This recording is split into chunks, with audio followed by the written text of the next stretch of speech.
The 2020 Unibet Premier League, Night 9, Judgment Night. Would it be high octane or high emotion as Ando met MVG? Fire and Ice, Kezi meant business. Who would do the business here? Snake Bite or Super Chin? And then we had Glenn Durant and Rob Cross in the finale. Can you say scenarios? Today on High Roller Radio. Yes, a big night in Milton Keynes with a lot to play for. Who advances, who doesn't, we'll soon find out.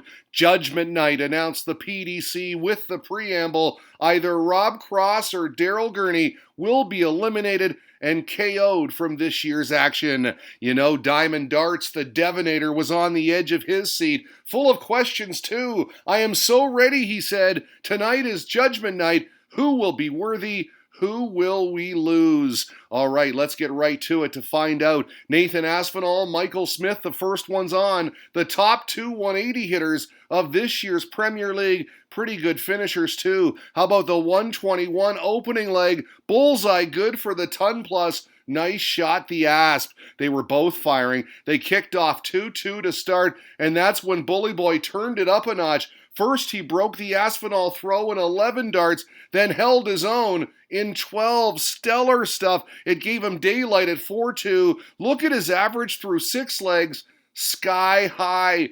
107.8. But hold your horses. Aspinall wasn't done, not by a long shot. Came storming back with beautiful arrows like this, and from 5-3 down, he was unstoppable. Double 16 here, the comeback was on.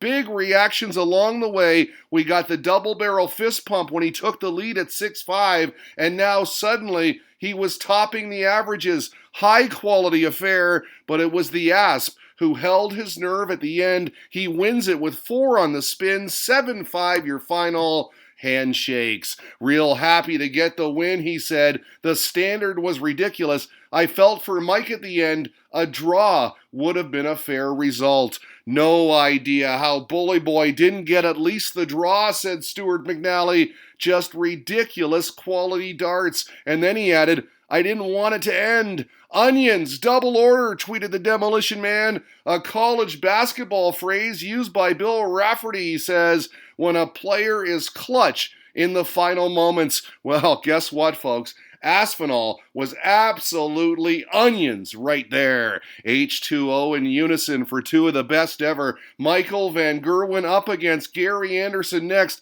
They were sluggish in the early going, both. All square through 4 legs at 2-2. The world number 1 held for 3-2 and then gave it some, trying to rev himself up. Intensity personified. Conversely, Ando was like, come on, man, this is what we do. No celebration needed. The Flying Scotsman calm, cool, and collected as he rattled off the next 3 for a 6-4 advantage, capped off by this double 18. And yes, you can make it 4 in a row. The very next leg, 7-4, the Tartan wins it. Mighty Mike, not so mighty these days. We've had better games than that before, admitted Anderson. We'll just forget about that one.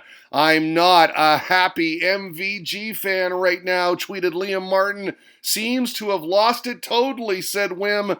Michael Van Gerwen fans worldwide struggling to make sense of it all. He has not been his usual self of late. Okay, our third fixture. And this was no contest. Gerwen Price battling Jermaine Wadamena, the contender, and absolutely dominating from start to finish. Kicked it off this way with a bang. The 164 and the roar. The Iceman all fired up. It went from 3-0 to 4-0 on this. Another ton plus. The 114 this time. We got more big animation. He meant business. Look at that scoreline. Natamena on the bagel. Couldn't get off it either. The stone cold whitewash, folks. Elbows at 7-zip.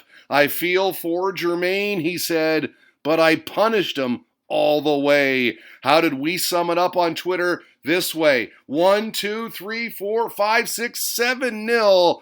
Priceless indeed. Wow. Outstanding, said Charlie Gray. The Iceman cometh. Yes, Gerwen Price played amazing, noted Liam, showed why he is Wales #1. Great observation here from Connor Kane. Jermaine Wadamena has flown from the Netherlands to Milton Keynes to play one match in front of no crowd. He won 0 legs and had only one dart at double. Professional sports is not always easy.